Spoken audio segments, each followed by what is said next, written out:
So in this beading lesson, I'm going to show you how to make your own ear wires. Now this is a great way to customize your earring designs. You'll need to get started with some enamel-coated copper wire because it's very easy to shape. We're going to cut a 2 to 3 inch piece, and then we're going to make a round loop on the end with the round nose pliers. So you just make a 90-degree angle close to the end, place your pliers at the very end of the wire, and roll it back. That's how you're going to get a nice round loop on the end. Now you're going to make a 90-degree angle just about 1/8 of an inch above that loop. And this is the part that you're going to place over the jig. So jigs are great because you can create the same piece again and again. For earrings, that's perfect because you know how hard it is to get matching components. So I just placed it over the small peg here, and then I hold it with my fingers while I wrap it around the large peg. Then it's going to come downward.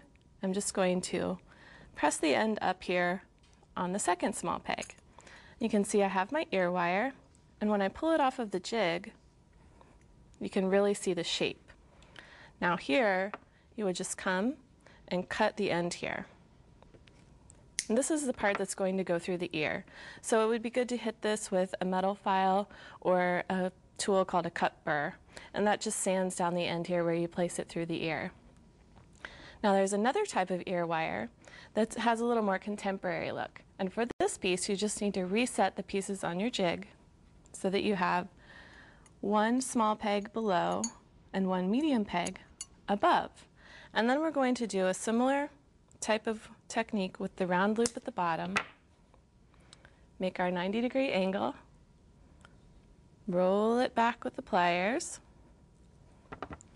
place it over the small peg, and for this style of ear wire we're just going to wrap it upward around the medium peg on the jig.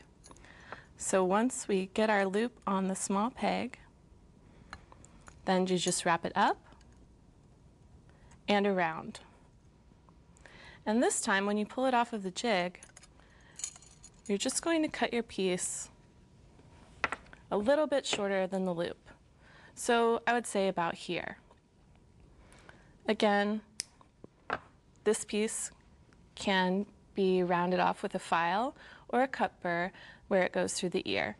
So the last step with any ear wire is to place it on your bench block, which is just a metal surface, and then use your chasing hammer to just tap lightly at the point where it's bent. So you're just going to give it a tap, and that work hardens the metal so that the ear wire will keep its shape and the metal won't pull apart when you put the earring in your ear. So this is a great way to customize any of your handmade earrings.